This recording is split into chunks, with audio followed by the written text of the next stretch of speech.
Bon, et ben Stéphane, c'est parti pour l'enregistrement.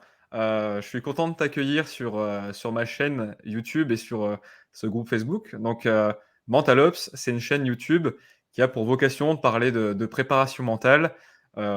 C'est dédié aux forces de l'ordre, aux policiers, aux militaires, aux gendarmes.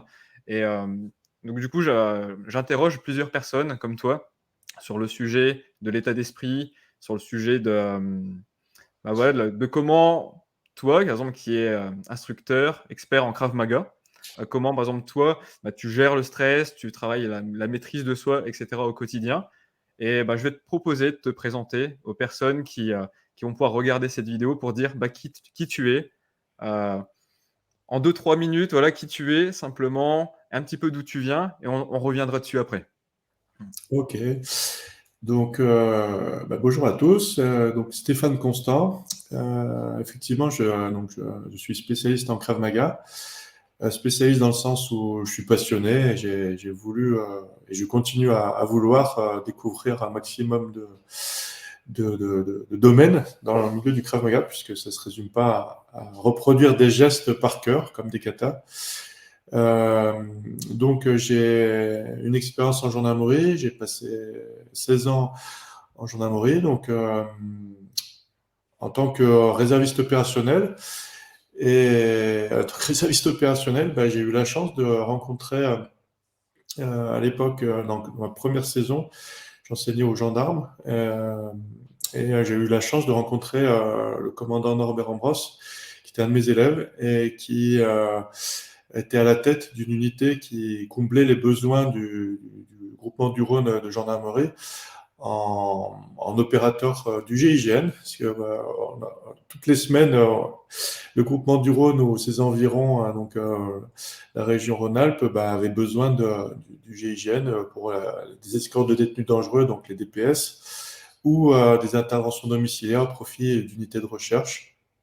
Et donc il y avait une unité dans le Rhône qui faisait en gros office d'antenne GIGN, même si c'était pas du tout la même organisation, le même matériel, le même entraînement, le même niveau de recrutement. Mais en tous les cas, on comblait ce besoin avec l'aval en permanence du GIGN. Donc c'est eux qui validaient ou pas notre niveau pour intervenir. Si c'était grosso modo, s'ils étaient armés, prêts à faire euh, un combat, un échange de coups, de feu, etc. C'était de leur niveau, et sinon c'était notre niveau à nous. OK. Et, pardon. Et donc, Norbert Ambroise, donc, qui était un de mes élèves, à l'issue de la première saison de Krav Maga, on a échangé. Et, tiens, Steph, est-ce que ça te dirait de présenter ta discipline? Moi, je suis convaincu que ça pourrait nous aider, mais j'aimerais bien que tu la présentes aux gars. Donc, je ne veux pas t'imposer. C'est eux qui te sélectionneront. Euh, si ça leur convient, eh bien, on te gardera parmi nous pour que tu nous donnes des cours. Sinon, on aura passé un moment ensemble. Donc, alors je mesurais pas trop ce que ça sous-entendait derrière, puisque, encore une fois, j'étais un simple réserviste en gendarmerie. Et voilà, je faisais une patrouille de temps en temps en brigade quand ils nous acceptaient.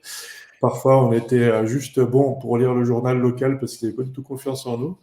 Et, et voilà, du coup, je me rends au rendez-vous. Et puis là, je connaissais quelques collègues, mais sans plus, en fait. Je ne savais pas trop ce qu'ils faisaient. Voilà, ils étaient plutôt discrets. Mmh. Et puis, pour relever le défi, je leur donne une situation.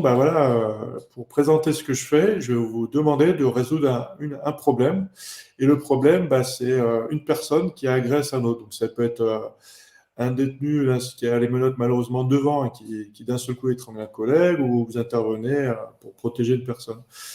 Et donc, je prends le plus costaud pour Thierry, qui faisait plus de 200 kilos développé couché, qui faisait des compètes de force. Et c'était notre serrurier maison avec son bélier. On n'avait pas les systèmes hydrauliques, etc., comme maintenant.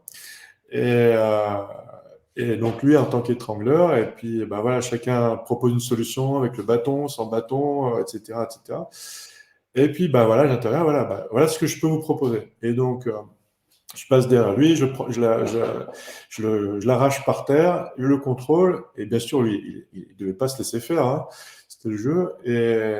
Et là, tout le monde les yeux écarquillés. Waouh, c'est trop bien, comment t'as fait tout ça? On veut faire ça. Comment t'as fait ça? Et donc, voilà, bah là, j'avais gagné leur confiance sur cette technique-là. Et puis, je leur ai montré, voilà, à chaque fois avec des outils simples et surtout sans dogme, comme on peut l'avoir dans les formations pro, où on nous dit, voilà, il faut faire comme ça. On a le minimum d'entraînement. On n'a pas le temps de trop s'entraîner malheureusement. Et voilà, en suivant ce protocole-là, tu seras en sécurité. Et c'est vrai. Maintenant, voilà, eux, ils avaient besoin d'autre chose parce qu'ils avaient dans l'équipe, il y avait beaucoup de moniteurs d'intervention fonctionnelle. De mémoire, je crois qu'il y en avait une dizaine. Alors qu'il y a certains groupements de gendarmerie qui n'en avaient aucun. Donc, on était plutôt bien équipés en termes de compétences professionnelles. Et voilà, ça fait que bah, progressivement, il m'a dit, bah, tiens, Steph, au-delà des entraînements, est-ce que tu veux voir, au-delà des entraînements que tu nous proposes, est-ce que tu veux voir nos entraînements? Donc, bah, oui, avec grand plaisir. Donc, ils m'ont fait participer aux séances de tir, au drill dans différents locaux, etc., de, de, de progression armée. Et puis voilà, donc je kiffais ça. Et en fait, après, voilà, est-ce que tu voudrais voir une intervention? Bah oui, avec plaisir. Et donc l'intervention, bah pareil, hein, les étoiles étaient alignées. Et donc j'étais dans le bouclage avec tout un tas d'autres gendarmes, puisque c'était une grosse maison dans l'Est lyonnais. Et ils ne savaient pas, c'était des maçons, ils avaient fait en sorte qu'on ne voyait pas du tout ce qu'il y a, l'infrastructure au-delà des, comment dire, des buissons qui, je trouve le terme, de l'enceinte. On voyait pas du tout, ils savaient pas du tout comment ça avait été organisé. Et ils supposaient qu'il y avait des caches ou des issues de secours cachées, etc. Donc il y avait un gros bouclage tout autour de la maison. Et donc voilà, on participe au débrief ou quoi pour connaître au moins les individus. Et puis, bah, voilà, l'inter commence, etc. Et puis, bah, là, oui, effectivement, il y avait une petite issue de secours cachée. Elle était devant moi, donc je ne savais pas du tout. Et le gars se barre et se retrouve devant moi. Et c'est quoi ton nom, etc. Je le reconnais, mais je voulais vérifier. Et bah, un tel. Donc, je l'interpelle, je le plaque contre le mur, etc. Et puis là, bah, les collègues qui avaient fait tout le job, bon, ils m'ont insulté. Bon, c'était insulté de manière bah, entre camarades, quoi. Et donc là, bah, voilà, ça a été les étoiles qui étaient encore alignées. Et puis, bah, quelques jours après, le commandant m'appelle. Voilà, j'ai appelé le patron, donc le général commandant la direction de la gendarmerie Rhône-Alpes, peut-être Sud-Est, je ne sais plus le découpage à l'époque. Et il me dit, puis on te prend dans l'équipe. Donc, tu es pris dans l'équipe. Et voilà, donc bah, voilà, ça a révolutionné ma vie entre le fait que je sois instructeur de Krav Maga et ça. Et, et voilà, donc j'ai eu la chance de pouvoir faire des missions voilà, qui n'étaient pas du tout proposées aux réservistes, même aux gendarmes actifs, hein, parce que pour intégrer l'équipe, même si c'était pas le GIGN, même si bah, voilà, il y avait des sélections, c'était pas n'importe qui pouvait y participer. Donc, Ça s'appelait j'ai comment, cette unité, du coup, à l'époque, tu te alors, souviens? c'était vraiment un nom qui nous fait tous rire, ça s'appelait les MPPE, donc militaires plus particulièrement entraînés, pour camoufler bah, le fait que c'était bah, les laboratoires GIGN, dans le sens, les laboratoires pardon, des antennes GIGN, dans le sens où voilà, les pelotons d'intervention du gendarmerie mobile avaient un niveau d'entraînement au moins minimum au moins équivalent pardon, à nous. Mais le problème, c'est il y avait deux problèmes. C'est le premier, c'était bah, la jeunesse, beaucoup plus jeune en maturité que nous, parce que la plupart des copains étaient passés en mobile, en peloton d'intervention, donc ils avaient déjà cette expérience, plus après un gendarmerie départemental, en général en PSIG, voire même ils avaient été un MIP, ils avaient passé la formation de moniteur d'intervention fonctionnelle. Donc, ça faisait plus d'expérience et surtout le gros inconvénient, c'est ce qui freinait beaucoup le système d'intervention, c'est qu'il fallait que ça passe par toutes les voies hiérarchiques, quoi. Donc, quand un enquêteur demandait l'aide, l'assistance du peloton d'intervention, ça mettait trop de temps. D'accord. Que nous, bah, simple appel, les commandants d'unité étaient au courant qu'on pouvait être, en plus des missions classiques, euh, susceptibles d'être appelés à n'importe quel moment. Donc, en une demi-heure, ils réunissaient toute l'équipe, quoi. Mmh. avec voilà, la chance d'avoir un maillage sur tout le groupement du Rhône, donc c'était plutôt rapide. Et voilà, donc ça, c'était notre grande force, plus que l'aspect comparatif. Et souvent, on n'était pas, enfin, ils nous appréciaient pas du tout parce qu'officiellement, administrativement, on prenait leur travail, puisque nous, officiellement, on n'existait pas et que c'était leur job, puisque comment ça s'appelle, le GIGN ne pouvait pas se déplacer tout le temps. Donc, voilà, mais voilà, on avait un nom à la con, et je ne sais pas pour quelle raison, je ne sais pas qui a choisi ce nom, mais ça nous fait toujours un peu rire. Voilà. Et puis, bah, ça a calmé aussi peut-être les égos là, avec intervention ou quoi que ce soit dedans. Voilà, En tout cas, c'est vachement complémentaire mais encore aujourd'hui, donc aujourd'hui, bon, du coup, je pense que c'est passé par, le nom que tu as dit, c'était MPPE, c'est ça? oui, ouais. MPPE, après il y a eu certainement les pays 2G, après les antennes GIGN aujourd'hui, Alors ça oui, a alors changé? ouais, c'est ça. Et le commandant Boss, donc il était officiellement, il était DRH du Rhône, et entre autres missions de management. Et en parallèle, il planchait justement sur l'intervention, le schéma d'intervention. Donc, on n'était pas du tout dans le contexte Bataclan, etc., où là, ça a beaucoup évolué. Hein, on était bien avant. Et il ne savait pas, la gendarmerie avait besoin de combler ce besoin. Et voilà, pareil, c'était à l'époque du GIGN où ils étaient une centaine d'opérateurs entre la hiérarchie puis les différentes aides logistiques, etc.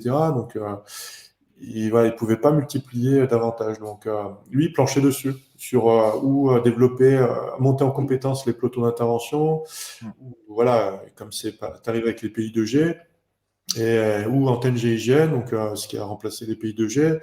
Voilà. Donc, j'étais pas dans le secret des trucs, mais ça, pareil, je l'ai su après coup, là, parce que malheureusement, il s'est fait descendre en service et il s'est pris une Brenec. Voilà, ça a été un gros trauma pour nous. Et voilà, après, on échangeait sur les différents rapports qu'on avait avec lui. Et un des copains qui était réserviste, et lui, il était enseignant, il préparait les gendarmes adjoints au concours de sous-officiers. Et il n'avait pas de bureau. Mais limite, il bossait dans les escaliers pour préparer les gendarmes adjoints. Et c'est vrai que le commandant l'avait accueilli dans son bureau et il avait mis en place, il avait organisé un petit bureau pour lui, etc. Donc, bah, c'est lui, il m'en parlait. Voilà, maintenant, il pouvait en parler parce que maintenant tout est organisé, etc. Et il savait que lui, il planchait dessus, tout ça. Donc, OK. enfin, bref, une très belle personne et qui m'a inspiré dedans. Et voilà, j'ai pu faire davantage la connexion entre le Krav Maga, le besoin opérationnel des opérateurs en intervention.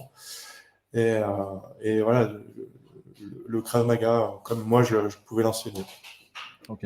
Et pour revenir au Krav Maga, du coup, comment tu as découvert, toi, Stéphane, le Krav Maga? Du coup, ça a été quoi comment tu as découvert c'est un sport, hein, du coup, sport de combat, du coup, le sco Oui, oui, oui. ouais.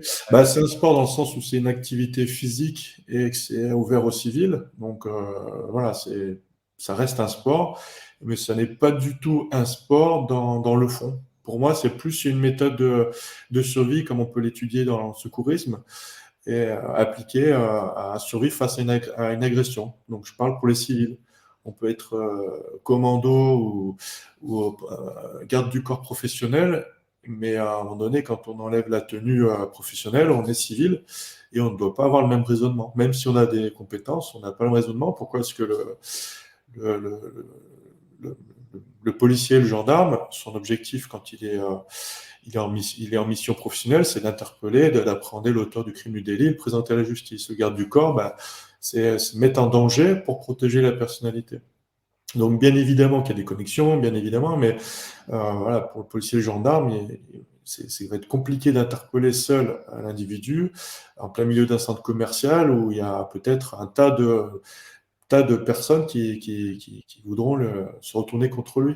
Donc, il n'aura pas de bulle de sécurité pour l'interpeller, etc. Enfin bref, il aura pas ses outils avec lui pour l'appréhender. Donc, même si ça arrive, et voilà, j'ai plein de copains qui l'ont fait, mais ça reste très dangereux et c'est pas forcément adapté. Donc, L'idée, c'est qu'il y a un Krav Maga pour civil.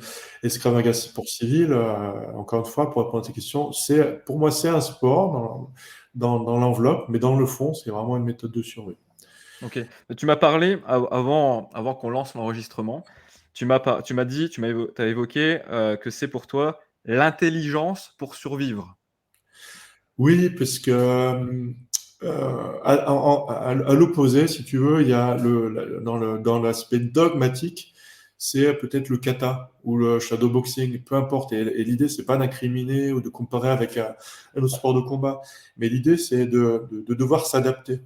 Le point clé, c'est s'adapter. Donc, si on n'a pas une certaine intelligence pour s'adapter, on ne pourra jamais survivre. Pour schématiser, je la prends par cœur avec un angle bien précis, euh, une agression, avec, je sais pas, une défense, une contre-attaque, etc. Mais si j'ai mon enfant dans les bras, je vais pas pouvoir faire la même solution. Si je suis malade, je sors du médecin et j'ai 39 de fièvre, j'aurais pas les mêmes compétences. Pareil pour me défendre, etc., etc. Si je suis habillé, je sais pas, moi, avec un costume, avec des chaussures, des semelles qui glissent un peu, bah, pareil, j'aurais pas les mêmes compétences. Si je suis avec ma famille en train de faire les courses et le caddie entre les mains, bah, pareil, je ne serai pas du tout Mmh. dans le même contexte. Donc tout ça, ça va influencer la réponse. Et ça fait tellement de situations différentes à gérer potentiellement que si on se limite à un dogme, comme dans la légende, dans les sports de combat plutôt asiatiques, où c'est de répéter 1000 fois un geste ou 10 000 fois un geste pour qu'il rentre, bah, il faudrait combien de vies quoi, pour gérer toutes les solutions potentielles? C'est impossible à gérer. Donc l'idée, c'est ça, c'est vraiment comment je vais m'adapter. Et pour reprendre une image, bah, c'est un peu comme MacGyver, quoi. Il va se débrouiller avec son couteau suisse et il va pouvoir gérer plein de situations. Et donc l'idée, c'est ça. Et ça, c'est vraiment lié à l'histoire du Krav Maga, qui est bah, voilà, comment un peuple qui subit les violences avec la montée du fascisme, etc., du nazisme, comment il va faire pour survivre alors qu'il n'a pas de moyens, il n'a pas de moyens pour survivre. Et il y avait cette notion d'urgence, en fait, qui ont été les prémices de la codification du Krav Maga. Et codification, pas comme un kata. Après, voilà, ce qui a aussi évolué dans le Krav Maga, c'est que bah, certains étaient devenus ceinture noire, enfin bref, ils avaient des compétences pour enseigner, bah, ils restaient vraiment dans la prise par cœur. Bah voilà, Imi, donc le fondateur du Krav Maga, il a montré ça, donc il faut faire ça, sans avoir cette intelligence de dire bah, dans quel contexte il a appliqué. Et c'est ça, pour moi, le côté intelligence euh, utilisé pour la survie. Mmh. C'est ce côté-là. Pour synthétiser, c'est l'adaptation. OK. Synthétiser, ou prendre un autre terme. Comment je vais m'adapter par rapport à mes compétences du moment et m'adapter par rapport au contexte et à l'agression. Et c'est ce qui me passionne, parce que finalement, bah, si on creuse un peu, si on déroule la pelote, c'est infini, quoi. On se retrouve bah, sur le terrain du mental dans le sens large du terme. C'est ce qui nous rassemble aujourd'hui. C'est sur l'aspect technique, sur l'aspect vraiment, c'est très très large, quoi, sur l'aspect tactique. Et ça, c'est vraiment ce qui m'a passionné. Et donc, pour répondre à ta question, comment je suis venu au Krav Maga, bah, c'est le fait que euh, bah, mes parents étaient gardiens dans des gardiens d'immeubles dans des cités HLM. Et voilà, la première partie de ma vie et jusqu'à mes 6 ans, bah, c'était dans une cité plutôt agressive, quoi. J'ai rapidement réalisé l'effet des enfants éduqués face aux enfants non éduqués. Et ça, c'est hors culture, origine sociale ou peu importe, quelle que soit l'origine. Et ensuite, bah, l'adolescence, où donc il y a une période où c'était plutôt calme dans ma vie, mais et la période d'adolescence aussi pareil. On s'est retrouvés dans une cité, et là, mes parents avaient divorcé, on était seuls avec ma soeur, avec ma mère. Et là, bah, voilà, c'était au Buère, à Villeurbanne, donc dans la banlieue de Lyon. Et j'ai pas forcément été directement confronté à l'agression, mais par contre, il y avait toujours cette tension où la base de travail, on va dire, c'était les insultes, etc. C'était le bonjour, quoi. Donc il y avait euh, comment dire, une certaine violence, en tous les cas, une certaine référence à la violence, qui étaient autres que les milieux où on est plus éduqué, etc. Et donc, les tensions physiques, elles étaient toujours présentes. Il y avait toujours de petits contacts de physique. On faisait des matchs de foot, bah, il y avait toujours beaucoup plus de contacts. Voilà, il y avait toujours. Donc, c'est pas que j'avais peur de ça, mais en tous les cas, le côté sport avec des compétitions, etc., où il y a plein de modifications, plein de règles, ça m'intéressait pas parce que je savais que ça fonctionnerait pas en fait dans ce contexte-là et qu'il fallait avoir justement ce côté adaptation, ce côté intelligence. On va s'adapter, comment on va négocier sans se dégonfler. Enfin voilà, comment on va rester avoir son caractère comme moi, bah, bienveillant et altruiste et sans paraître pour un faible. Bah, tout ça, il fallait avoir une certaine approche, quoi. Donc bah, voilà, j'ai commencé par les sports de combat, par le karaté. Donc j'avais une dizaine d'années, karaté Shotokan. Et voilà, ma première compétition, j'ai vite réalisé que c'est pas du tout ce que je recherchais, quoi. Ok. Je me suis fait toucher deux fois au ventre par un coup de poing direct. Et ça m'a à peine effleuré. Et puis c'était le jeu de la compétition, on est entre enfants, etc. Et voilà, il y a une différence de gabarit. Et lui, il était très rapide, etc. Mais voilà, je voyais qu'il n'avait pas confiance en lui, même si je n'avais pas cette finesse d'analyse, etc. Je sentais que, entre guillemets, il était plus fragile que moi. Et le fait de perdre sur deux touches, c'était loin de l'image que je me faisais du karaté, quoi. Je me dis, bah là, voilà, c'est pas ça qui va m'aider dans mon besoin, quoi. Et ensuite, bah, j'ai cherché, quoi. J'ai cherché. Mon cousin était assistant dans un club de jiu-jitsu classique. Il n'y avait pas de jiu-jitsu brésilien ni rien, il n'y avait vraiment que le jiu-jitsu à cette époque-là, dans les années 80, 80, ouais, 80.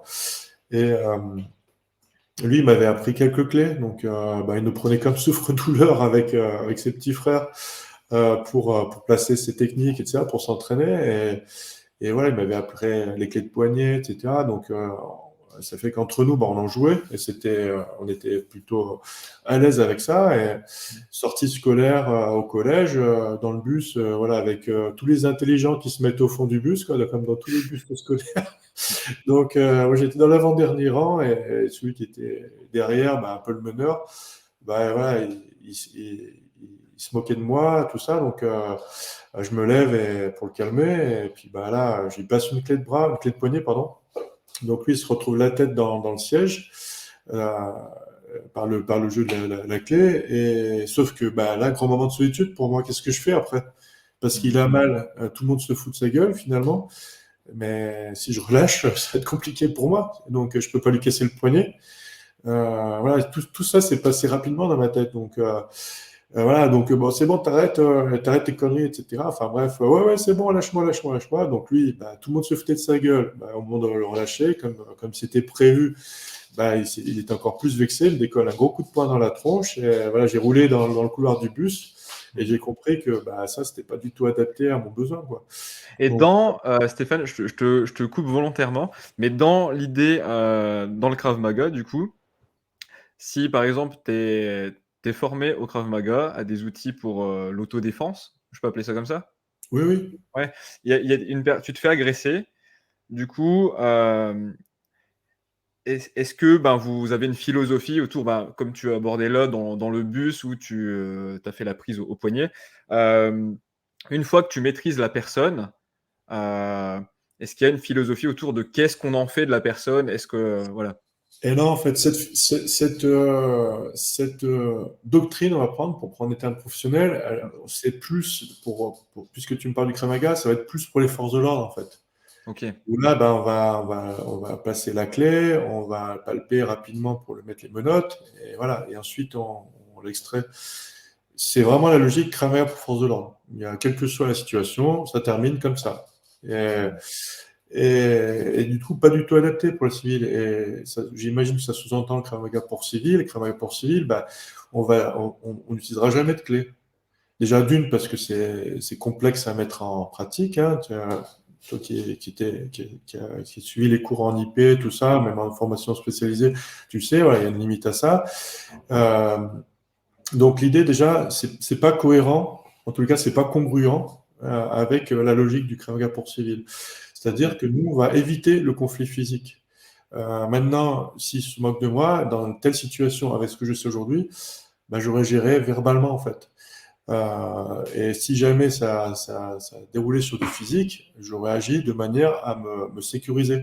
Comme le Hmm. prévoit, en fait, le cadre légal de légitime défense. C'est s'il y a nécessité, si c'est simultané et si c'est proportionné en termes de conséquences. Donc, c'est vraiment avec ce filtre-là qu'on propose nos solutions en Krav Maga pour civil. En tous les cas, c'est ce que je propose. Ok. Malheureusement, pas tout le monde ne fait ça Donc, il y a en une Krav part de Maga. communication, en tout cas, et il y a ensuite le fait de pouvoir s'échapper C'est de ça. l'agression. C'est ça. Et dans Ok. telle situation, j'aurais géré vraiment que verbalement, quoi. Ouais. Et d'ailleurs, c'est C'est pas on agresse la personne et on la termine et on se sauve après, quoi.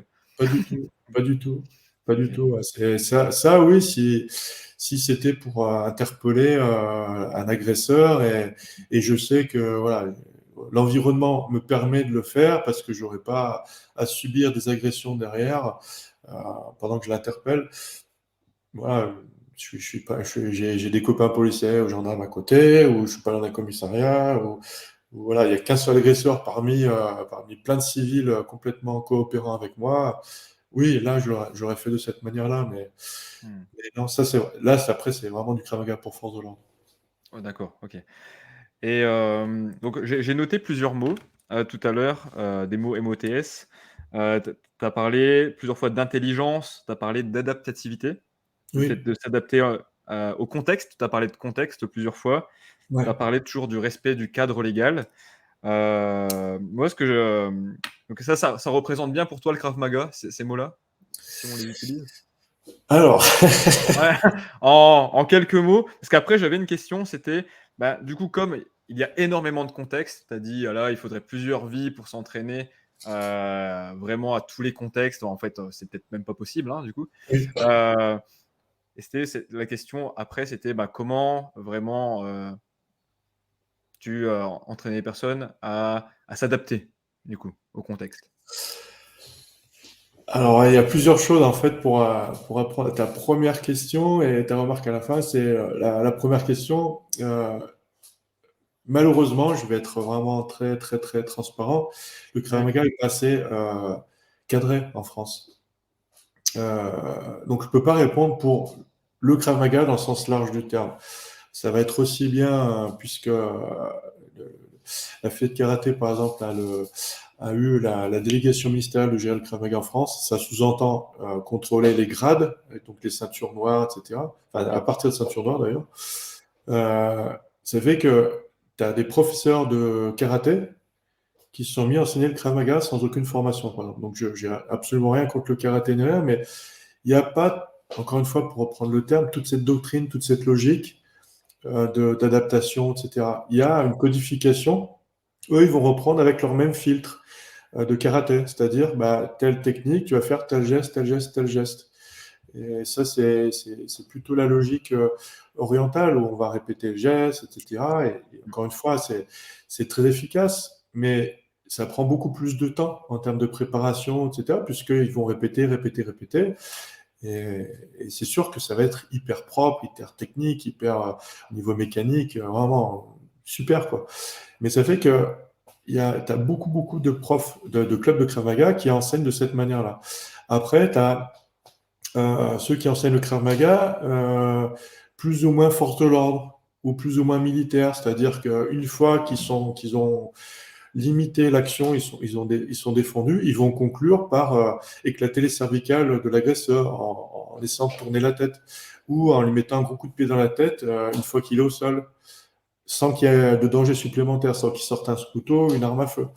Donc, c'est complètement illégal. Et Mmh. d'enseigner ça, c'est pas, ce qui me gêne, c'est pas tant qu'ils font pas comme nous, c'est qu'on forme des civils et potentiellement ils sont dangereux, quoi. Il y a une Euh, question d'éthique derrière et de dangerosité, ouais, clairement. Bah, d'éthique, c'est une chose. Après, voilà, on peut avoir l'éthique de se dire, bah voilà, on touche pas et moi je me défends de manière très violente.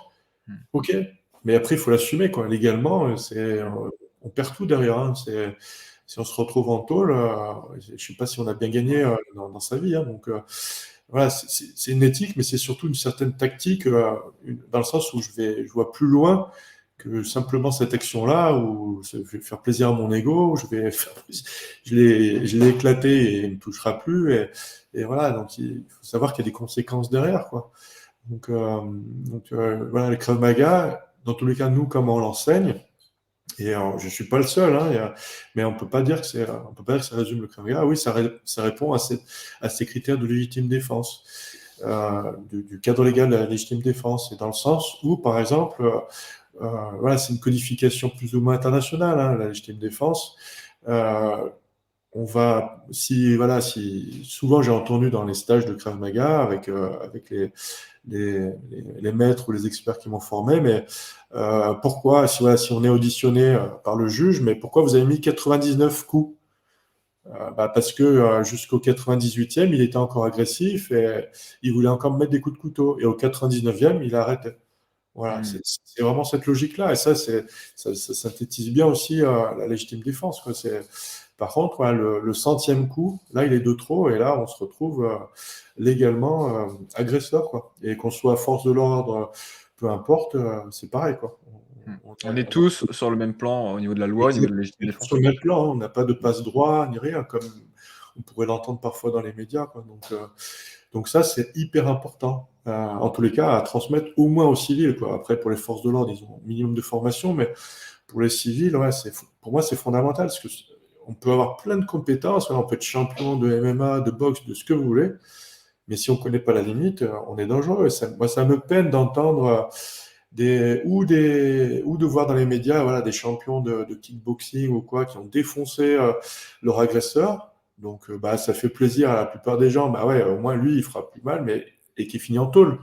Hmm. Ça me peine pour lui. Je me dis, mais c'est dommage, quoi. Il a des super compétences. Ça m'étonne pas, malheureusement, parce que lui est formé à frapper tant que l'arbitre n'a pas arrêté le combat. Hmm. Et, et voilà, et là, il n'y a pas d'arbitre, on fait comment? Donc, en termes de conditionnement mental, on n'est pas bon, quoi. Enfin, on n'est pas bon, en tout cas, on regarde de la légitime défense. Ou alors l'autre réflexion, des civils, ou voilà, qui disent les médias, bah oui, on peut plus rien faire en France. L'autre, il est champion de kickboxing, il a défoncé le voleur de son portable et il finit en prison. Voilà, il y a un énorme travail à faire au niveau éducation au cadre légal. On a la chance en France quand même d'avoir un cadre légal qui nous permet de le faire, mais Hmm. malheureusement, on tire vers le bas, quoi. On tire vers le bas, ou alors on est trop violent. Et dans les deux cas, on se retrouve ennuyé, quoi. Ou on est victime, ou on est victime finalement de la justice. Enfin, c'est pas victime de la justice, mais on subit la justice, quoi, parce qu'on a été Hmm. trop loin. Donc encore une fois, l'aspect mental, Hmm. il est fondamental, quoi. Je dois avoir une limite cognitive Hmm. à ma réponse, quoi. Sans ça, je suis un danger, quoi. Ouais. Ou Alors alors, autant, du coup, il faut s'entraîner, donc sans forcément avec la philosophie, je crois que tu as dit plutôt, du karaté et cetera, où il faut répéter, une chose 1000 fois, mais plutôt, bon, quand même répéter les choses, mais dans plusieurs contextes, c'est oui, ça? Il y oui, a ça et autant, il y a après aussi la réponse quand on connaît. Après, il faut avoir l'intelligence aussi de savoir aussi mettre, entre guillemets, «l'ego» de côté, où tout on à peut fait, aller plus loin, tout mais à de fait, savoir respecter le cadre légal, de faire tout le à fait. strict nécessaire pour soi. C'est ça, c'est exactement ça. C'est exactement ça, ouais. Donc, oui, encore une fois, voilà, on revient sur l'aspect mental, quoi. Qu'on le veuille ou pas, il est toujours présent, en fait. Et alors, après, l'aspect mental dans le sens large du terme, hein, les spécialistes en neurosciences ou quoi, et une étiquette plus précise sur le sujet, mais voilà, ça se passe dans la tête, en fait. Et c'est important de le pratiquer en cours, justement pour se prémunir de toutes ces conséquences, quoi. Mmh. C'est même fondamental, c'est même pas important, c'est fondamental. Voilà.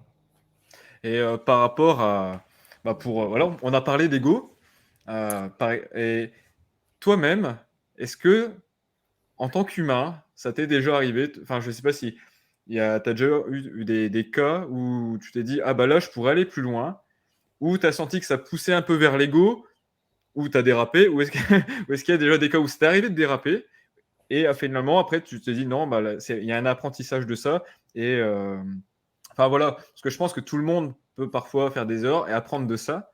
Ah bah, Mais bien sûr. toi, en tant qu'instructeur, de cette discipline, est-ce que tu as déjà fait des erreurs? Est-ce que tu as par rapport à ça et qu'est-ce que tu en as appris derrière? Ouais, Voilà. ouais. Alors, deux choses, ouais, ça me fait penser à deux situations. La première, où j'ai agi physiquement, Mmh.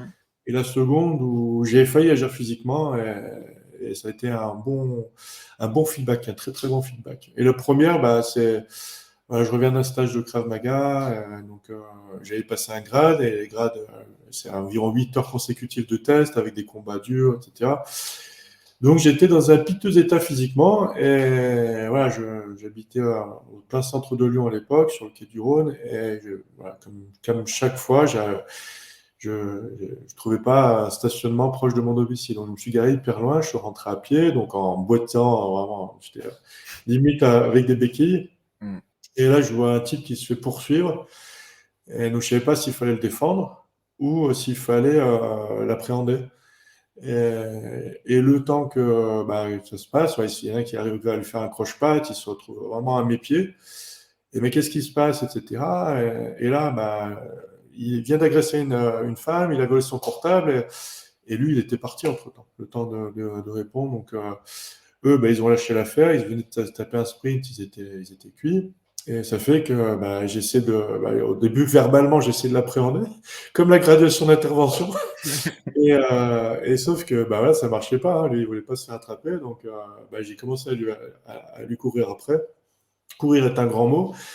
À marcher rapidement derrière. Et dès que je m'arrêtais, lui s'arrêtait. Donc, ça m'a motivé à continuer. Donc, pareil, tu vois, le côté détermination, tout ça que j'ai pu apprendre en sport de combat ou dans différents stages. Et, et bon, on a fait plein de petites ruelles, etc. Et on n'était pas très loin du poste, enfin du commissariat. Je crois qu'à l'époque, c'était le commissariat. Maintenant, c'est un poste. Commissariat du 7e arrondissement de Lyon.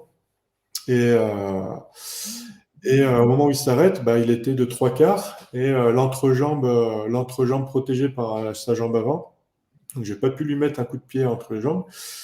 Et donc, je lui ai mis un énorme low kick sur la cuisse pour plus qu'il bouge. En fait, je voulais plus courir parce que j'étais vraiment rincé, quoi. Et, donc, au moment où il se relève, je vois qu'il avait les mains libres, il n'avait pas de couteau ni rien, donc ça m'a rassuré. Je lui ai mis un autre low kick pour être sûr qu'il ne bouge pas. Donc là, il était. Ouais, j'ai vraiment frappé fort là, sur ce coup-là, parce que avec le stress et puis la peur qu'il soit armé, quoi. C'est qu'il ait une arme Mmh. à feu, un couteau, parce que c'est plus tout la même chose. Et puis en plus, on était dans la pénombre, donc c'était la nuit. Donc voilà, j'ai voulu me prémunir de ça. Donc déjà là, si on stoppe l'action, euh, mis à part le fait qu'on m'avait dit au préalable qu'il avait agressé quelqu'un, à cet instant-là, moi j'étais agresseur en fait. S'il y Mmh. avait une patrouille de police qui passait, bah, j'étais cuit. Légalement, j'étais pas bon. Et par chance, je ne l'ai pas vu arriver tout de suite. Il y avait le petit ami de la femme agressée. Donc c'est lui, voilà, il a son portable, tout ça dans la poche. Donc bah, je lui mets les mains dans le dos, je le plaque contre la voiture, etc. Vraiment comme on peut le voir en intervention professionnelle. Et avec une main, je contrôlais les deux poignets, et l'autre, je palpais. Et je trouve le téléphone dans la poche. Donc je le ressors. Et au moment où j'allais sortir le téléphone, il a réalisé qu'il était pas bon, enfin il était pas bien, parce qu'on allait trouver le fruit de son méfait, et il allait me mettre un coup de coude derrière. Et là, Mmh. j'ai gros crochet dans le corps, sauf que c'était au niveau du foie. Et je me suis dit, bah là, je vais le tuer. Là, je l'ai tué. J'ai vraiment eu la sensation que le poing, il s'enfonçait dans son corps, quoi. Mmh. Donc là, légalement, pareil. Après coup, je me suis dit, putain, c'est pas bon, là, j'ai été trop loin. Donc tout ça va très, très, très vite, hein. Mmh. Mais sur le moment, c'est là où c'est intéressant à observer aussi, c'est la distorsion qu'il y a avec le temps. On a l'impression qu'on a le temps d'analyser tout ça, alors que ça va très vite. Donc, je récupère le portable, tout ça. Lui, arrête de frapper, arrête, j'ai trop mal, c'est bon, arrête, j'arrête. Je lui dis, ouais, c'est le portable. Oui, c'est bien ça, merci, mec, et tout. Et il s'en va. Et donc là, je me retrouve sans aucun témoin, quoi. Mmh. Encore une fois, j'étais peut-être à 100 mètres du commissariat du 7e arrondissement. J'étais cuit. J'avais beau avoir ma carte de gendarmerie sur mon quoi. À cet instant-là, j'étais agresseur, quoi. J'avais zéro témoin. Lui, il avait deux gros hématomes dans les cuisses, certainement dans le corps. C'était compliqué, quoi. Donc c'est là où ouais, ça a été ça m'a vraiment fait flipper, quoi. Et, Mmh. je suis rentré chez moi, en plus j'étais persuadé que j'avais la carte de gendarmerie sur moi et j'avais perdu, donc je suis vite parti. Et lui, bah, de loin, il commençait à m'insulter, tout ça. Enfin, bref, je ne vais pas ressortir les mots. Ok. Et réalisant que j'avais pas la carte sur moi, je dis, ah, le pompon, c'est que j'ai perdu ma carte et il dépose plainte avec ma carte dans les mains. Donc, je retourne chercher ma carte et je fais marche arrière. Et lui, il m'a vu revenir, il pensait que j'allais l'achever. Donc, il est vite parti. Donc, ça m'a rassuré. Il était encore vivant, il était encore vif de ça. Mais le problème, c'est que voilà, vraiment, j'ai flippé. Bon, finalement, j'avais pas pris la carte avec moi, elle était chez moi. J'avais loué un vélo en libre service pour faire tout le chemin. Et voilà, mais tout ça, ça a été un chamboulement dans ma tête. Je reprenais toute la chronologie, je prenais le cas de mal à légitime défense, et ça m'a fait flipper parce que je me suis dit, bah là, j'étais trop loin. Après coup, j'ai retrouvé la témoin vraiment par hasard en cherchant mes papiers. Et j'ai vu voilà, cette femme complètement tuméfiée, quoi, le visage vraiment tout tuméfié. Elle s'était pris plusieurs coups dans la tronche pour se faire voler le portable. Et voilà, j'avais ces témoins-là. Et pareil, j'ai pas eu le réflexe de prendre ses coordonnées. Tu vois, c'était. Donc, s'il y a eu un témoin global situation, bah, j'étais parfaitement dans les clous. Idéalement, j'aurais dû l'interpeller pour le présenter et dépôt de plainte.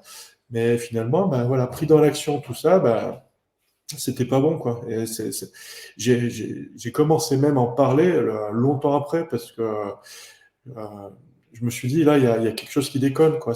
Déjà, j'étais pas fier d'avoir mal globalement enrobé la situation, bien cadré légalement. Mais même si j'avais finalement voilà, solutionné ce problème, ça peut être bien dans un film, mais légalement, c'était pas bon, quoi. Finalement, il aurait fallu peut-être que les témoins suivent et Voilà, restent, hein, tout et surtout simplement. les coordonnées, quoi. Non, tu Mmh. pars pas, tu donnes tes coordonnées Mmh. au chéri de cette femme qui s'était fait agresser. Et après coup, bah, rebelote, j'ai eu l'occasion de reprendre leurs coordonnées, je les ai pas prises. Mmh. Parce que voilà, et ça, c'était pas bon. Et là, mentalement, parce que, pour moi, j'ai mal géré, quoi. Mmh. J'étais bien dans l'action, tout ça, j'ai bien percuté. Pas dans le sens physique du terme, mais au niveau cognitif, j'ai bien réagi. Mais voilà, il me manquait ça, quoi. Il me manquait ça, et vraiment, ça m'a, pas traumatisé, mais ça a été un début de trauma quand je suis arrivé chez moi. Bon, rassuré que j'ai retrouvé ma carte de gendarmerie, tout ça, mais ça m'a, vraiment, j'ai eu du mal à m'endormir, quoi. Mmh. Pas parce que j'avais frappé quelqu'un, pas parce que j'avais porté secours, mais parce que j'avais, pour moi, mal réagi, quoi. OK. Donc, Ça t'a travaillé, ça tu y as oui, repensé, tu as oui, cogité autour de ça un peu? Ouais. forcément, comme tu dis, Mmh. le fait de se poser des questions et de retravailler dessus, ça m'a beaucoup aidé. Mmh. C'est certain.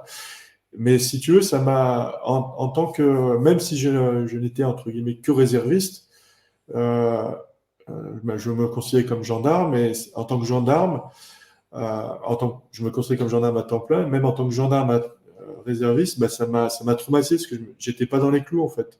Mmh. J'ai pas fait ce qu'on attendait de moi. Ce qu'on attendait de moi, c'était de l'appréhender ou au moins de prendre le témoignage, quoi. Et c'est pas bon. Et si on doit repartir dans la situation, enfin sans se remettre dedans non plus totalement, mais juste en regardant d'extérieur, finalement, tu dis que c'est purement, mental finalement le fait de des fois on peut se laisser en quelque sorte emporter, c'est Oui. ça un peu? Et il y a une sorte d'effet tunnel peut-être, non? Tu as analysé un petit peu le truc et Euh, comment pas retomber dans ça, un petit peu? l'effet tunnel, d'un point de vue tactique, c'est-à-dire pendant l'action, Mmh. non, il y en avait pas du tout. Je gérais toujours mon environnement. Euh, D'ailleurs, voilà, je voulais pas passer pour un agresseur pour les témoins, parce que il est pas arrivé, il me suivait de loin, en fait, Mmh. le chéri de cette femme. Euh, et lui, ouais, je le voyais de loin, mais ouais, je l'ai pas pris en compte. Par contre, c'était donc pour les Lyonnais, ils connaissent cette rue, c'est la rue Chevreul. Il y avait, c'est très vivant, il y a plein de bars, des petits restaurants en restauration rapide, etc. Et plein de témoins autour. J'ai volontairement hurlé pour qu'ils sortent et qu'ils puissent voir que je suis pas en train de l'agresser, en fait.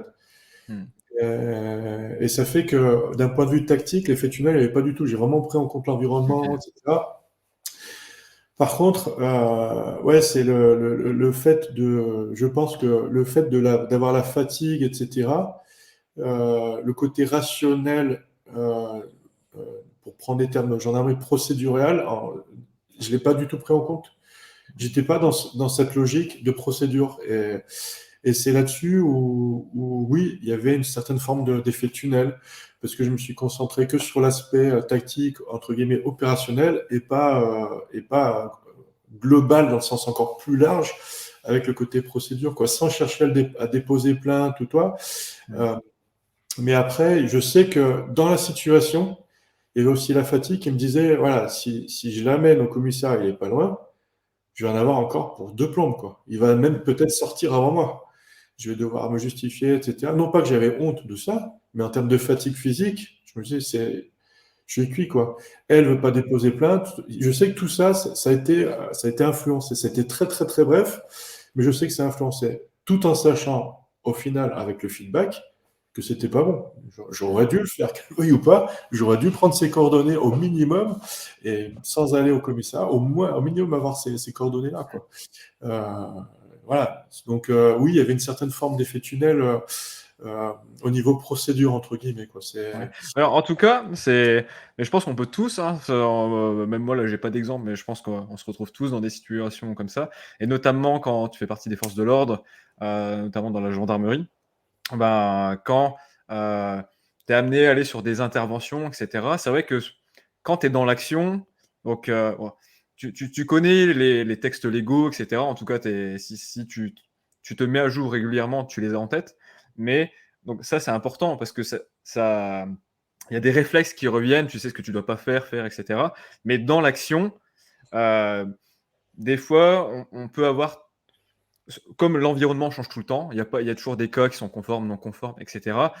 Tu vas faire de ton mieux pour t'adapter au terrain, et parfois, et ben, dans l'action, tu sors légèrement un petit peu de ce qu'on te dit, Mm, en IP et cetera, mm, et là, tu peux te flageller après: «Ah, j'ai pas bien fait les choses, je suis sorti un peu du cadre, j'ai mm, mal fait». Mais mm, en fait, comme tous les cas sont différents, mm, je pense qu'il faut juste surtout quand même garder en tête, et ben, le cadre légal, le mm, garder, et souvent rester dedans, mais ne pas être que dans le côté tactique, comme tu l'as appelé tout à l'heure, dans l'action, et dépasser par ego, par envie d'écraser la personne finalement qu'on devait attraper, ou et cetera, mm, mais garder cette conscience de l'égalité quand même, où est-ce que j'en suis, et de tactique, de physique, quoi. Mmh. mm, mm, mm. Et Oui, c'est. on peut vite quand même, ça peut, comme tous les cas sont différents, et on s'entraîne sur un adversaire, là finalement il y en a 3, 4 Mm, qui surgissent, mm. c'est, Oui, oui, tout à fait. Mais ouais, tout à fait. Et c'est là où j'en parle très souvent en civil par rapport à cette forme de pression médiatique et politique qui est en ouais. permanence sur les forces de l'ordre. Alors, je ne te parle pas du contexte vraiment actuel avec l'actualité vraiment à très court terme. Je parle en sens général. Ils ne réalisent pas combien c'est difficile de devoir, ben voilà, pour 90% des gendarmes et policiers, patrouiller pendant 8 heures, il ne se passe rien. Et Mmh. d'un seul coup, on cumule la fatigue, les horaires décalés, etc.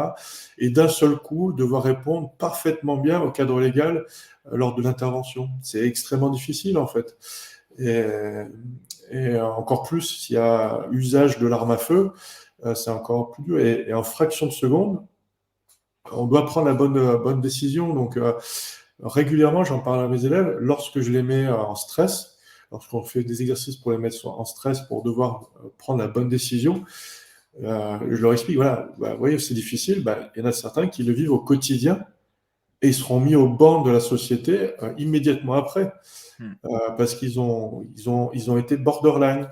Alors quand c'est volontaire, et voilà, heureusement c'est très rare, on ne parle pas de ce cas-là, mais des forces de l'ordre qui sont vraiment scrupuleux à respecter, et puis finalement ils sont borderline, ou ils ont débordé un petit peu involontairement, c'est très dur, quoi. C'est vraiment très très dur, et c'est vraiment c'est là au-dessus où au niveau métier, dans l'équipe d'intervention, c'est beaucoup plus simple, entre guillemets, même si c'est beaucoup plus violent, parce que le cadre est vraiment défini, quoi. Mm. Et idéalement, pour une inter, il y aura eu des drills dans une infrastructure qui ressemble à celle qu'on va devoir gérer, etc. Donc, tout ce qui sera surprise, il est réduit presque à néant, quoi. Que le policier, le gendarme du quotidien, c'est tellement large, ils ont tellement de missions différentes à gérer. Voilà, pour synthétiser, la voie publique, elle a tellement de champs d'action différents que c'est encore plus complexe, quoi, de devoir prendre la décision, quoi.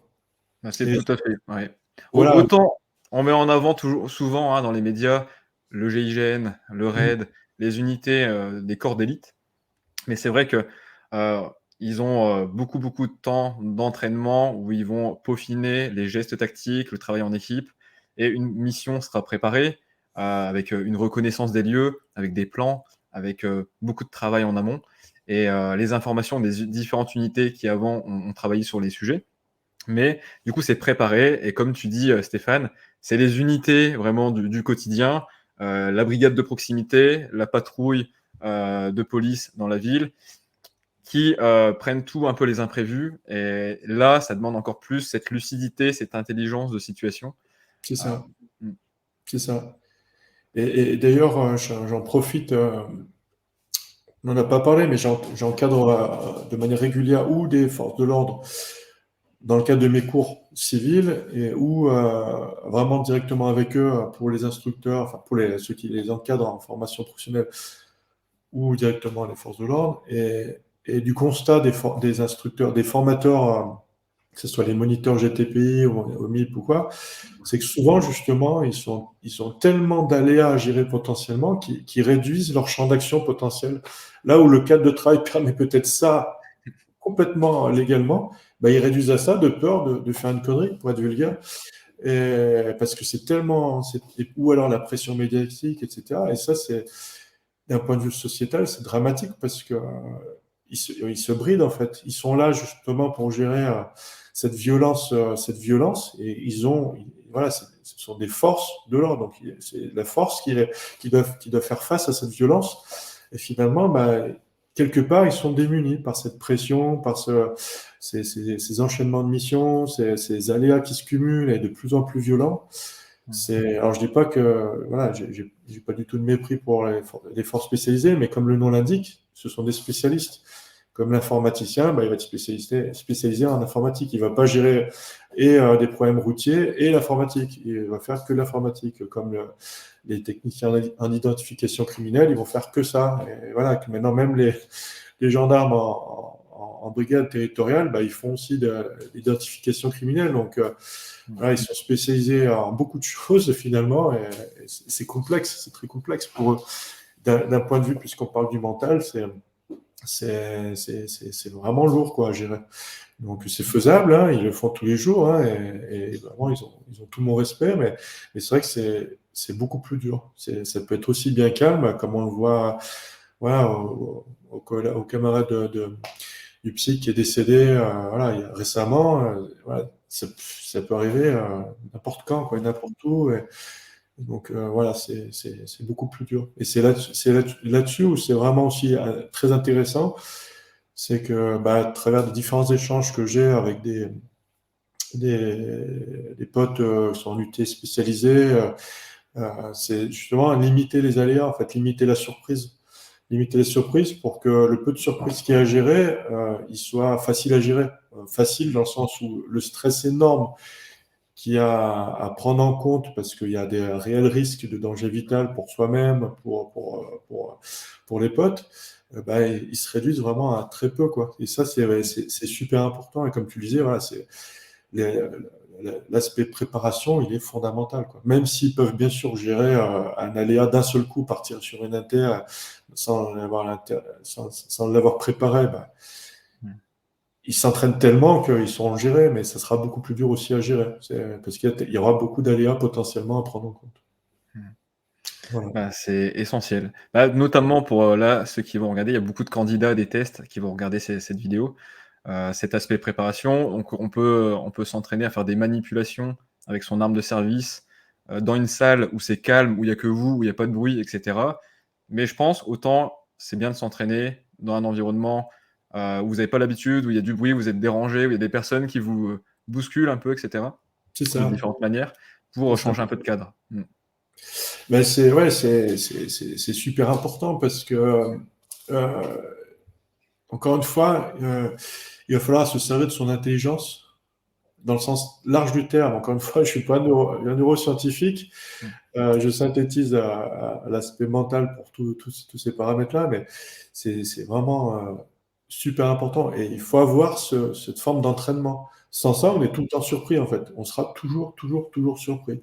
Euh, voilà, dans le cadre de ces échanges aussi, j'ai par exemple un copain qui est socialement, et, voilà, il est chef d'entreprise, cette entreprise, il a même plusieurs entreprises, elle cartonne Mm. super bien, etc. Et lui, ses rituels quotidiens sont vraiment cadrés, mais à la minute près, quoi. C'est-à-dire que s'il déborde de 5 minutes, son départ de chez lui, son café ou quoi, il est complètement perturbé, en fait. Quand il part en Mm. vacances, tout est millimétré, donc c'est super bien. Ouais, c'est des choses que, justement, c'est plus des défauts pour moi, c'est plus compliqué pour moi. Ben lui, il a du mal, s'organiser à la dernière minute, il a vraiment du mal. Donc c'est justement ce compromis entre planifier pour éviter la surprise, mais en Mm. même temps être prêt à gérer le maximum de surprises. C'est Mm. là où c'est un peu délicat. Mais ce qui est sûr, c'est que si je suis prêt à gérer, enfin si je suis formé et prêt à gérer les aléas, bah, ça sera plus facile le jour où tout sera réglé au millimètre près, quoi. Mm. Pour prendre voilà, la terre, voilà, je connais tout l'environnement, je sais qu'il y a telle pièce, telle pièce, telle pièce, je sais qu'il a telle arme chez lui, je sais qu'il a tel Mm. niveau d'entraînement, etc., etc., et la porte est telle manière, etc., etc., il peut fuir par là, enfin bref, voilà, tout un tas d'informations, encore une fois, je me répète, mais qui vont éviter limiter plutôt la surprise. Voilà. Bon, franchement, il y a beaucoup de choses hyper intéressantes qu'on a dites sur les forces de l'ordre. Et si on concluait, Stéphane, par toi, dans ton quotidien, sur l'aspect plutôt mental, du coup, plutôt l'état d'esprit, est-ce que, en plus, je crois que tu m'as dit que tu étais aussi formé à la PNL, je crois, que tu utilises. Euh, Est-ce qu'il y a des manières enfin, est-ce qu'il y a des outils ou des choses que tu mets dans ton quotidien ou voilà, des discours internes que tu peux te répéter de temps en temps, etc., pour gérer parfois du stress, pour te donner de l'énergie? Est-ce que tu peux me dire un petit peu, toi, qu'est-ce que tu utilises pour toi-même dans peu importe les situations? Alors, ouais, deux trucs en PNL, deux outils plutôt en PNL, c'est au niveau de l'ancrage. Mmh. C'est par exemple, donc dans le cadre du Krav Maga, j'observe, enfin, je regarde beaucoup, je suis plutôt abonné dans beaucoup de plateformes sociales pour qui diffusent des vidéos d'agression, etc. C'est pas du voyeurisme, c'est vraiment pour avoir des feedbacks supplémentaires à fournir à mes élèves. Mmh. Et, et bien évidemment, au niveau émotionnel, souvent ce sont des agressions gratuites, ou en tous les cas qui mettent en jeu une vie pour un bien Mmh. matériel qui a une valeur bien moindre, ça me met beaucoup en colère. Au niveau émotionnel, bien sûr, Mmh. ça me travaille. Il y a une grande injustice. Voilà, cette injustice-là, elle me travaille beaucoup au niveau émotionnel. Et ça génère de la colère, entre autres, etc. Et cette colère-là, je vais la canaliser et jusqu'au moment de l'entraînement, quand je m'entraîne moi perso, où je vais être fatigué, où je vais avoir moins de motivation, etc. Et là, je me dis, ouais, il y a ça en tête, tu te souviens de ça. Maintenant, bah, il va falloir que si toi, tu es en face de ça, ou si tu dois former les élèves à ça, il faut que tu montres que tu es là, quoi.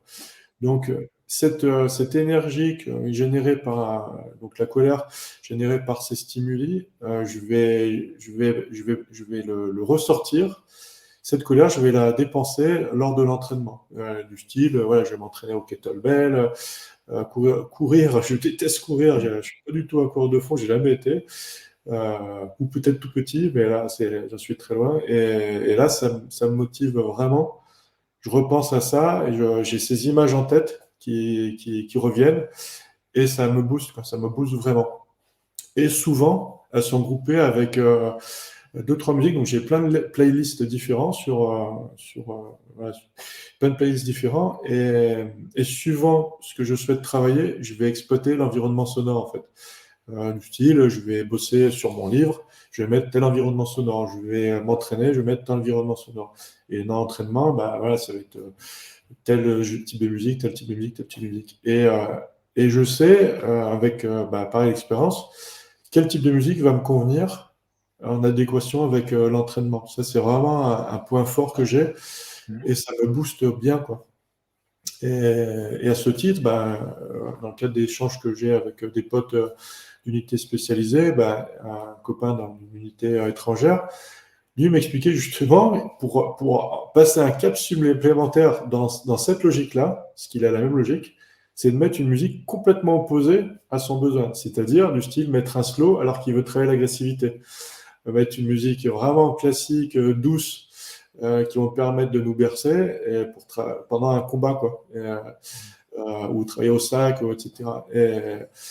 Et bon, moi j'avais beaucoup plus de mal à exploiter.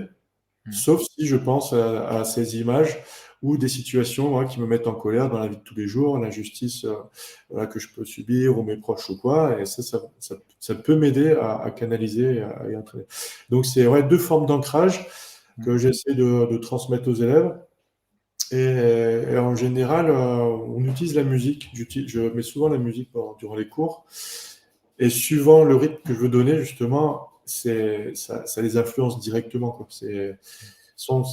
Voilà, c'est très connu que l'environnement sonore, ces stimuli sonores, que ce soit les bruits, voilà, en plein Paris, avec les bruits, etc., on va être beaucoup moins serein que si on est en pleine forêt ou au bord de la mer et à entendre les vagues, on est seul au monde.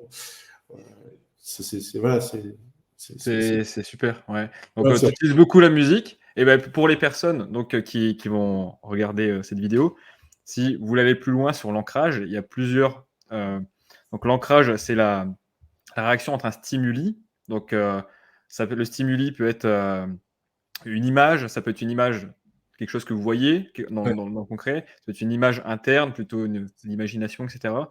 Ça peut être un son comme la musique, comme, Stéphane, vient de vous expliquer qu'il utilise vraiment, dans le Krav Maga. Ça peut être un geste, donc, par exemple, en geste, vous pourrez faire, la caméra est là, vous pouvez coller les doigts, vous pouvez croiser les doigts comme ça, fermer le poing si vous voulez plus de combativité. Enfin, vous choisissez le geste que vous voulez associer à une émotion, par exemple. Et ça peut être après une odeur, ça peut être pas mal de trucs. Une photo d'un proche que vous aimez. Et ce qui est intéressant, c'est par exemple, d'avoir une liste un petit peu des gestes et à quoi c'est associé. Un petit carnet avec, voilà, je veux associer tel geste, telle musique à telle émotion, tel sentiment. Et comme Stéphane fait, du coup, bah, après, ça permet de se reconnecter facilement et de manière spontanée à un sentiment de ce que vous voulez, détente, sérénité, combativité, et cetera. c'est Voilà. ça, c'est Je exactement ça. rebondis juste sur ce que tu dis, Stéphane. C'est exactement ça. Et Mmh. ça me fait sourire parce que ça me fait penser, pendant que tu expliques ça, ça me fait penser à mes proches. Parfois, enfin, c'est pas parfois, c'est très souvent, ils me disent, mais comment tu fais pour écouter en boucle la même musique, quoi? Tu prends la tête, hein. Quand Il y a ils une connexion, il y a un truc avec cette musique. ouais, dans ma tête, ça se passe pas du tout comme ça. Je subis pas la musique, eux, ils la subissent parce que quand ils m'entendent, j'ai pas mon casque. Mais ça me fait rire parce que très Mmh. souvent, on fait cette réflexion. Mais t'es complètement dingue d'écouter en boucle le même son, quoi. Et en fait, Mmh. pour moi, ça fait qu'alimenter en fait ce processus, quoi, cette forme d'ancrage, quoi. Mmh. Et donc, Ouais, c'est puissant. c'est Et assez si rigolo. pour conclure, du coup, Stéphane, c'est quoi donc en s'adressant du coup aux tests, aux candidats à des tests de sélection, ou à des membres de forces de l'ordre, toi, en tant qu'instructeur de Krav Maga, pour conclure, qu'est-ce que tu aimerais leur dire? C'est quoi le message que tu aimerais partager, pour conclure cette interview? Bah, en termes de préparation, je pense que c'est vraiment sortir qui se prépare à, enfin qui se prépare. Oui, qui se prépare à repousser la machine, entre guillemets, repousser ses limites. C'est-à-dire que s'ils font l'entraînement avec des pompes, ben voilà, peu importe le chiffre qu'ils font, s'ils se limitent toujours au même nombre, ça servira à rien. L'idée, c'est toujours passer au moins une, deux, trois répétitions en plus. Ça, c'est vraiment la base. Si là-dessus, ils se limitent, voilà, au test, il faut faire 100 pompes. S'ils font les 100 et c'est tout, ça, c'est pas bon du tout. Donc, on peut l'extrapoler dans tout en préparation physique, hein. Voilà, je cours à pied, bah non, aujourd'hui il pleut, j'y vais pas. Bah non, au contraire, il faut y aller, quoi. Il faut y aller, t'es fatigué, etc. Bah, il faut y aller. T'as un peu de fièvre, bah, comment tu vas faire pour t'entraîner? Parce que le jour du test, on va te pousser à fond, quoi. T'es malade, bah, c'est soit t'arrêtes, soit on te force à arrêter, ou soit tu échoues, quoi. Donc, comment tu fais pour... Donc, l'idée, c'est vraiment se rapprocher le plus de ça. Ensuite, pour moi, c'est vraiment avoir une bonne hygiène aussi de vie. C'est pas pour être un moine combattant, mais c'est juste que bah, il faut entretenir la machine, quoi. Quand on a une vingtaine d'années, une trentaine d'années encore, ça va. Mais après, voilà, ça va plus du tout, quoi. Et, euh, et voilà, c'est très bien de faire la bringue, de picoler, de manger n'importe quoi, mais c'est c'est important d'avoir un rituel. C'est pourquoi? Parce que on peut pas, on peut pas entre guillemets, faut le voir comme une machine. Il faut que notre machine, elle soit prête au mieux. Donc même à la rigueur, apprendre à s'automasser, prendre soin de soi, voilà, comme moi, j'ai pu t'évoquer en off, de dire bah, j'ai une blessure, je la laisse tomber et je continue. Là, oui, le jour du test, oui, mais avant, non. Il faut tout faire pour bien s'entretenir, tout en ayant en tête qu'il faudra passer outre. Alors après, moi, ça me gêne un peu de répondre à cette question, parce que j'ai eu la chance d'être aspiré dans une unité et pas avoir à passer toutes les barres de la sélection. Mais n'empêche que indirectement, voilà, avec les formations que j'ai suivies, etc., bah, et les tests que j'ai pu passer en Krav Maga et les prouvants, etc., bah, voilà, quelque part, je les ai passés indirectement, quoi. Et l'idée, bah, voilà, ça me fait penser comme quand j'ai passé mon grade expert 1, donc le test a duré 12 heures consécutives. Et, et c'était pour moi vraiment fondamental de réussir, quoi. C'était ma Coupe du Monde à moi. Et j'avais des décharges électriques sur tout le bras droit. Et donc, voilà, forcément, c'était neuro. Et neuro, ben, voilà, c'était pas bon signe, c'est des décharges électriques. Donc, le maître qui me testait, lui, il voulait absolument que j'arrête. Et moi, je voulais pas arrêter, pas pour lui faire plaisir, mais je voulais jusqu'au bout du test. Euh, Ce qui me motivait, c'est la finalité. C'est se dire, bah, il faut que j'aille jusqu'à la fin. Peut-être que je serai blessé, mais même si je suis blessé, je vais continuer. Même si j'ai plus qu'un bras qui fonctionne, je continuerai le test. Et je pense que ça, c'est une bonne manière d'aller jusqu'au bout de son objectif, parce qu'on peut l'extrapoler dans n'importe quel domaine, en fait. Même une fois qu'on a réussi les tests, bah, comment je fais pour aller jusqu'au bout de la mission? Tout en prenant en compte, et c'est là où ça peut être paradoxal, l'aspect émotionnel. Voilà, dans les différents échanges que j'ai, pas forcément avec des copains d'unités spécialisées, mais des sportifs de haut niveau, enfin de très haut niveau même, comme Sébastien Chabal ou en rugby, ou Juninho en football, que j'ai pu suivre, j'ai eu la chance de suivre, d'accompagner, ben, c'est sur comment dire, prendre en compte les signaux que le corps nous renvoie. Donc c'est pas la douleur musculaire et dire bah voilà, là j'ai trop mal au muscle, je vais m'arrêter. Non, c'est pas ça, c'est l'aspect émotionnel. L'aspect émotionnel, on va nous renvoyer des signes.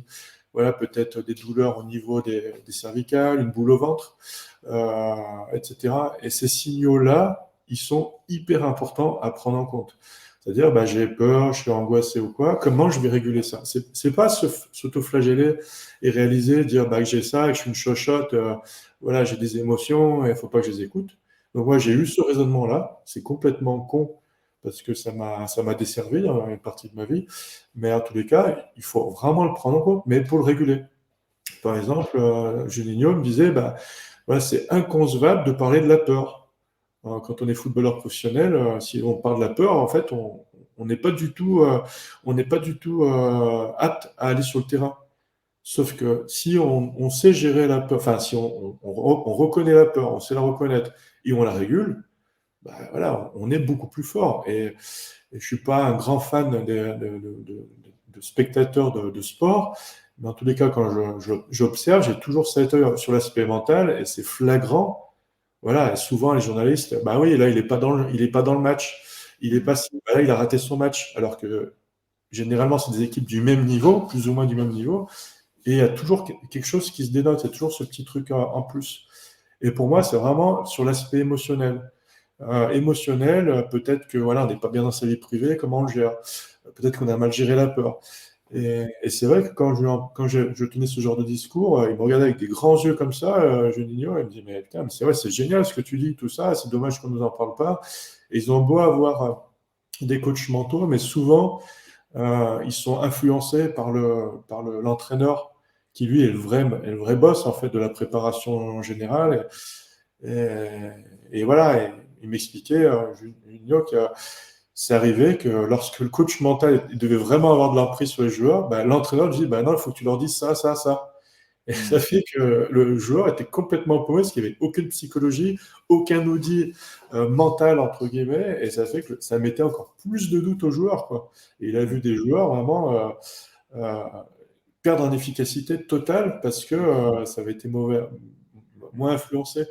Donc, pour être très synthétique, ouais, l'autre outil, c'est vraiment apprendre à gérer leurs émotions. Et là, bah, soit ils l'ont par leur éducation depuis tout petit, ou soit bah, voilà, être accompagné. Il n'y a aucune honte d'être accompagné. Au contraire, ça les rendra plus forts, quoi. Euh, L'idée, c'est ça. C'est être plus fort dans le sens où je ne vais pas subir mes émotions. Voilà. Autre expérience avec les tout petits, par exemple. Donc, j'accompagne des enfants dès 3 ans. Les enfants, on parle des émotions, comme la colère, le truc, tout ça. Je leur apprends à canaliser les pensées pour qu'ils aient des pensées positives, etc.